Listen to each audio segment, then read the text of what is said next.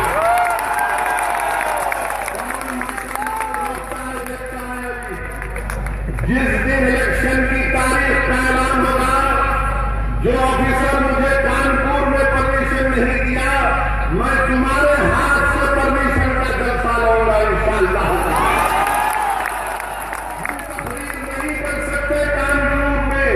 کیوں کیا کانپور کسی کی بات کی جاگیر ہے؟ ہم کانپور گئے, آج نماز جمعہ ادا کی, وہاں پر تمام ذمہ داروں سے ملاقات ہوئی.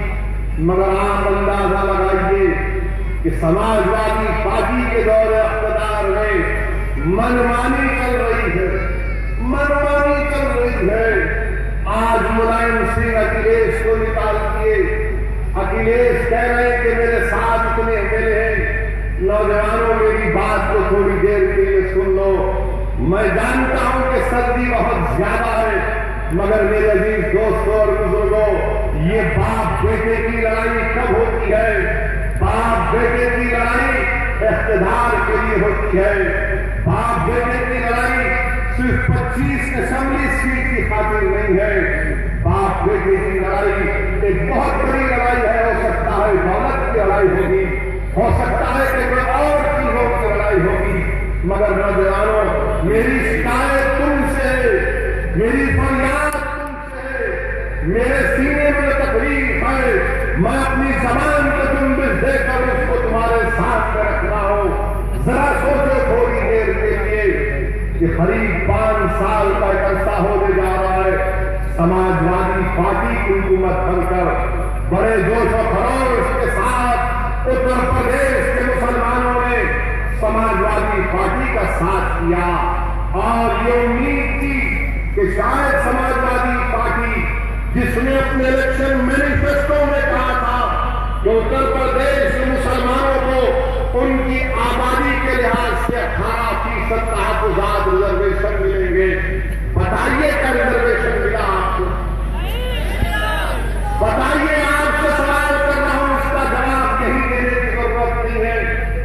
جب اپنے گھر کو جائیں گے, جب گھر میں گرمی ہوگی, ایک گرم گرم چائے کا پیالہ ہوگا, تو اپنے دماغ پر زور ڈال کر سوچنا میرے نوجوانوں کہ جب 18% ریزرویشن نہیں کیے تو باپ کا کام تھا کہ بیٹے کو بول دے کہ بیٹا ہم نے مسلمانوں سے وعدہ کیا تھا، الیکشن مینیفیسٹو میں اس کا ذکر کیا تھا کہ اتر پردیش کے مسلمانوں کو ان کی آبادی کے تناسب کے لحاظ سے 18% ریزرویشن دیا جائے گا۔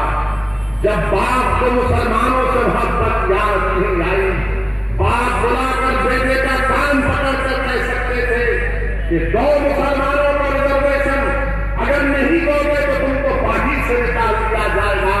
مگر میرے بھائی سنو، اتر پردیش کے میرے بھائیوں نوجوانوں، میرے مسلمان بھائیوں سنو کہ ایک باپ اور بیٹے کی لڑائی سیٹ پر ہوتی ہے، ایک باپ اور بیٹے کی لڑائی اقتدار کے لیے ہوتی ہے، ایک باپ اپنے بیٹے کو اقتدار کے لیے نکال کر پھینک دیتا ہے، ایک بیٹا اپنے باپ کو باپ نہیں مانتا، مگر جب مسلمانوں کے ریزرویشن کا معاملہ آتا تو باپ اور بیٹے ایک ہو جاتے ہیں، مسلمانوں کو بھول جاتے ہیں۔ یہ سوال آج سے کر رہا ہوں، سوچو میری اس بات کو۔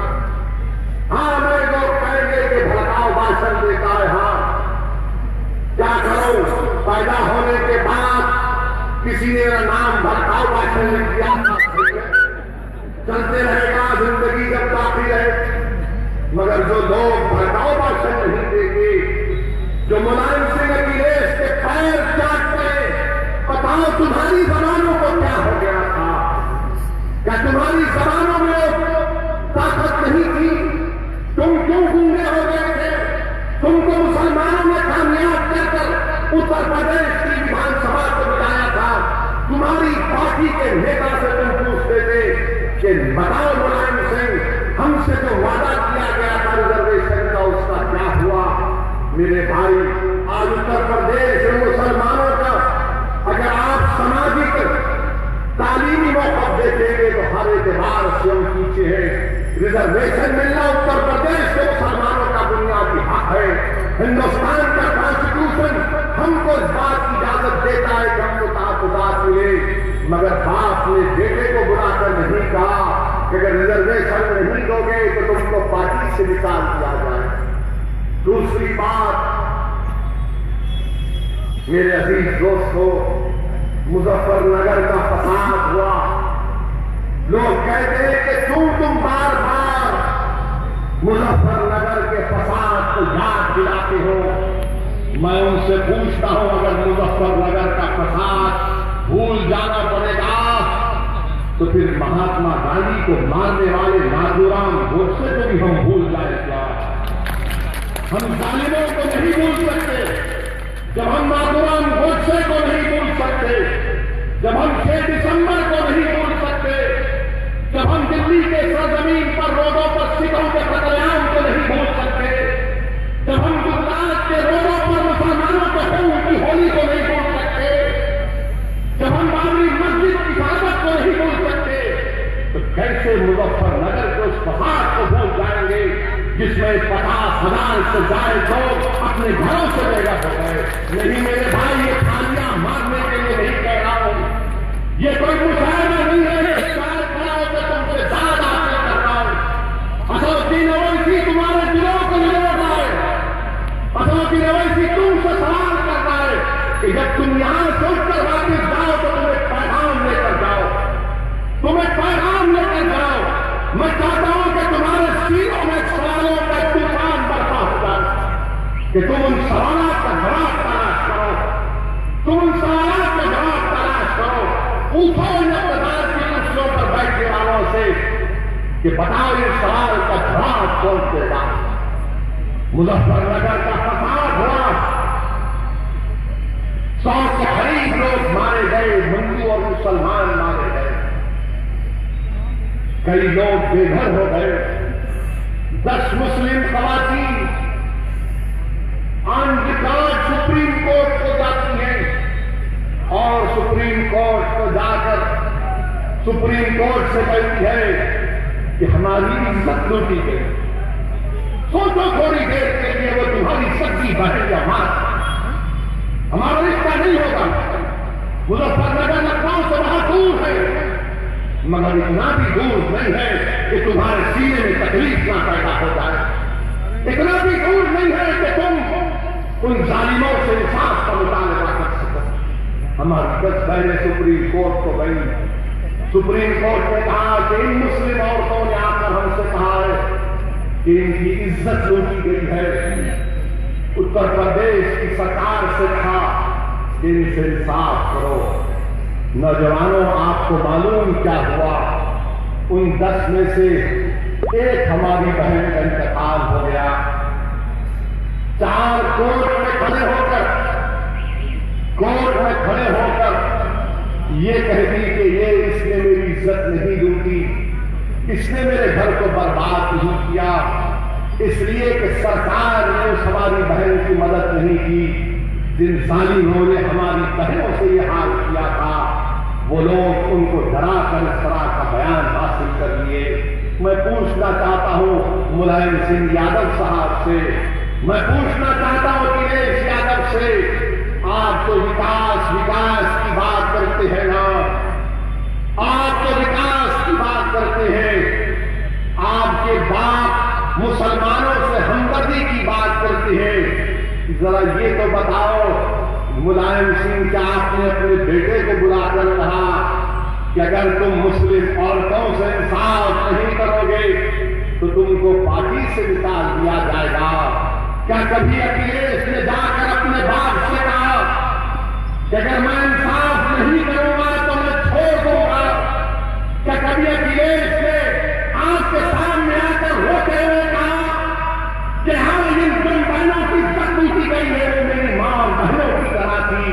نہیں نوجوانوں، اکھلیش کی آنکھ میں آنسو بہاتے ہیں جب اس کی عزت کو للکارا گیا۔ مگر میں تم سے پوچھنا چاہ رہا ہوں کہ ہماری عزت کی اہمیت نہیں ہے، کہ ہماری ماں بہنوں کی عزت کی اہمیت نہیں ہے، کہ ہمارا قوم کی اہمیت نہیں ہے؟ نوجوانوں، یہ میرا سوال تم سے، یہ سوال میں تم سے کر رہا ہوں، میں کیوں ظالموں سے سوال کروں؟ یہ سوال آج سرکار سے کر رہا ہوں۔ اکھلیش کھڑے ہو کر روتے ہوئے کہتے ہیں کہ نیتا جی کو ایسا ہوا۔ بیٹا باپ کے سامنے روتا، چاچا تو ماشاء اللہ، چاچا خود کہہ گئے کہ یہ ایسا کرے گا۔ عزیز دوستو، یہ حال کر کے رکھیے ہمارا۔ جب ان کو اقتدار کی ضرورت تھی تو زندہ باد کے گانے لگاتے ہیں کہ مسلمان ہمارا ہے۔ سماجوادی پارٹی، اکھلیش، ملائم سنگھ یادو، مسلمان تمہارے گھر کا غلام نہیں ہے، ہم غیور قوم ہے، ہم رسول اللہ صلی اللہ علیہ وسلم کے امتی ہے، ہم رحمت للعالمین کے ماننے والے ہیں، ہم امام الانبیاء کے امتی ہیں، ہم تمہارے گھر کے چوکھٹ کے غلام نہیں ہیں۔ نوجوانوں سنو، تمہاری ایک بڑی عظیم اہمیت ہے، تمہاری تاریخ ہے، تمہارا مقام کچھ اور ہے، یاد رکھو۔ نوجوانوں یاد کرو،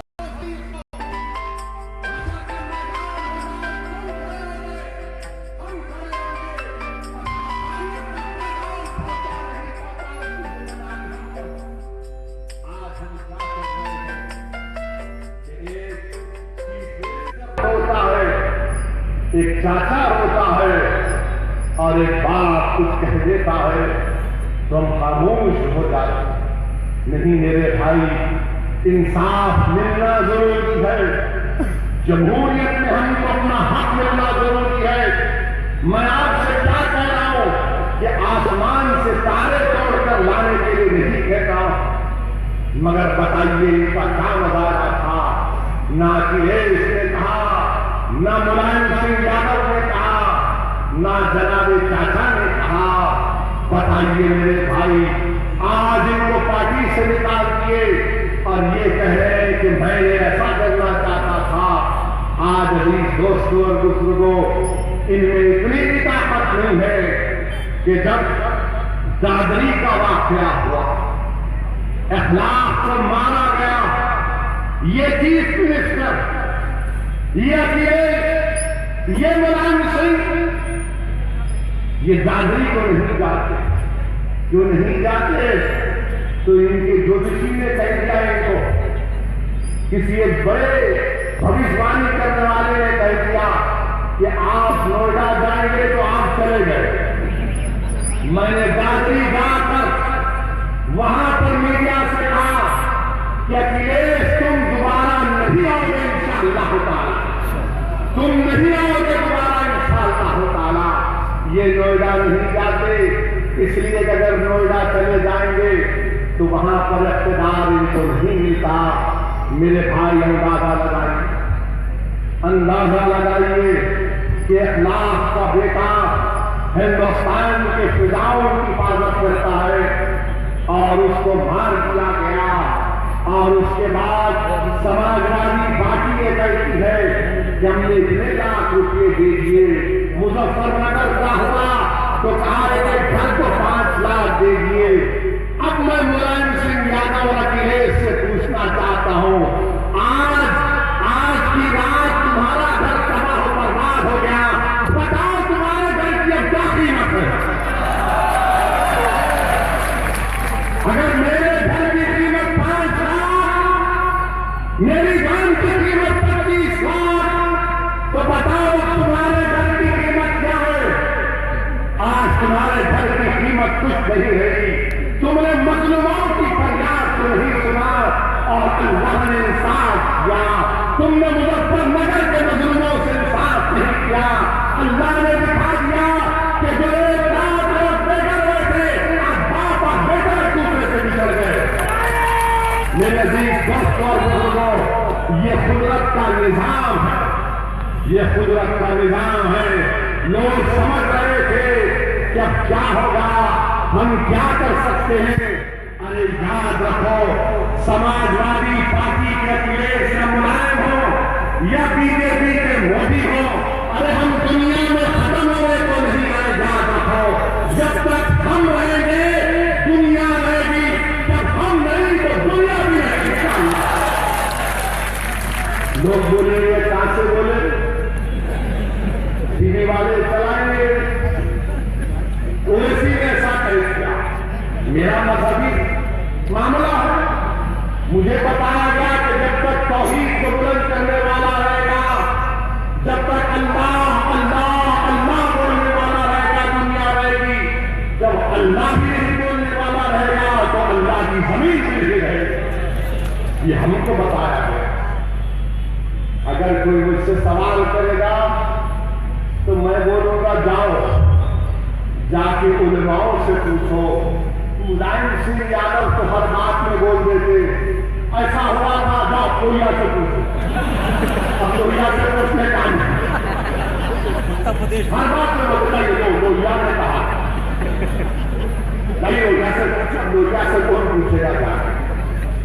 اور ہماری بات کو پوچھ سکتے ہیں، ندوے کو جا سکتے ہیں، دیوبند کو جا سکتے ہیں، بریلوی کو جا سکتے ہیں، اور پھر یہاں پر جو ہمارے شیعہ علماء ہیں ان کے پاس بھی آپ جا سکتے ہیں۔ سب بولیں گے کہ ہاں یہ بات تو سچ ہے۔ میرے عزیز دوستوں اور بزرگوں، پھر ایک اور بات آپ کے سامنے جو رکھنا چاہوں گا وہ یہ ہے کہ اسمبلی کے انتخابات جو آنے والے ہیں، ہو سکتا ہے کہ 2-3 دن کے اندر الیکشن کمیشن اپنے شیڈول کا، اپنے اعلامیہ کو جاری کر دیں گے۔ مجلس اتحاد المسلمین انشاءاللہ تعالیٰ اتر پردیش کے اس اسمبلی انتخابات میں حصہ لیں گے، مگر میری بات کو آپ جان لے لیجیے، اپنے دل میں بٹھا لیجیے کہ سماجوادی اور بی جے پی میں کوئی فرق نہیں ہے، یہ ایک سکے کے 2 رخ ہیں۔ کیا آپ نے نہیں سنا کہ ملائم سنگھ یادو ہوئی مودی کی بڑی